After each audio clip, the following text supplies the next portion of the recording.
The notion of natural equality is one of the most undermining, pernicious delusions that has ever afflicted Western thinking. It is merely a figment of the imagination, for nature knows no equality. The most cursory examination of natural phenomena reveals the presence of an intrepid law of inequality, just as universal and inflexible as the law of gravitation.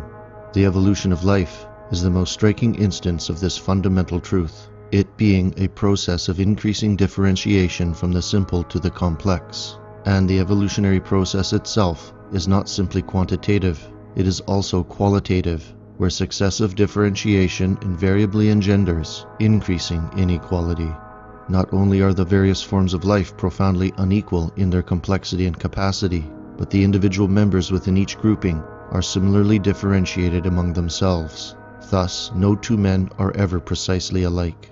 Moreover, individual inequalities steadily increase as we ascend the civilizational scale.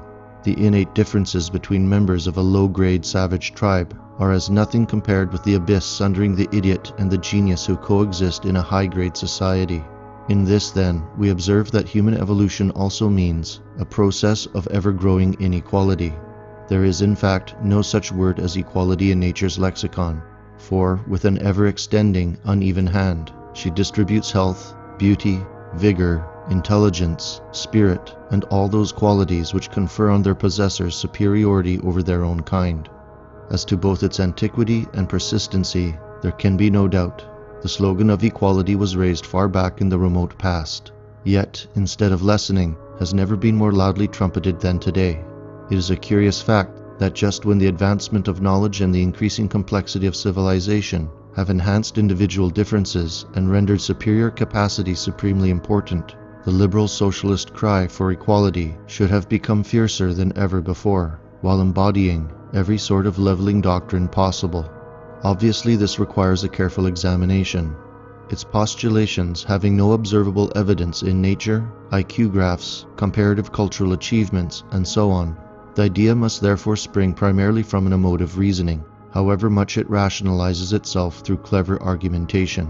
Being fundamentally emotional, it is impervious to logic, and whenever confronted by hard fact, it takes refuge in mystic faith. For all leveling doctrines, including the various brands of modern socialism, are, in the final analysis, not intellectual movements, but rather religious cults, strikingly shown in the fanaticism of the Paris Commune, the Bolshevik genocides in Russia, and at present in the West's democratized, progressive social tyranny.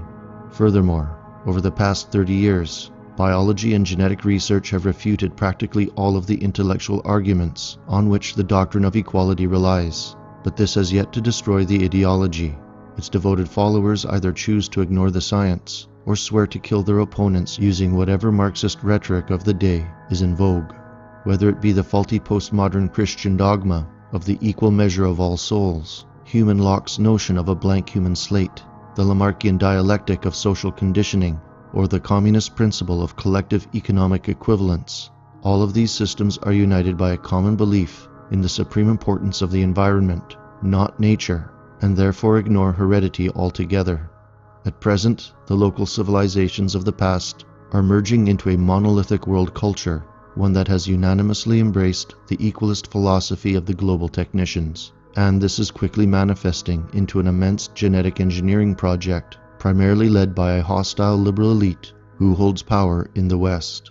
At their disposal is a heavily armed panoptic police state, and an indoctrinated public whose gods have been replaced by the religion of equalism.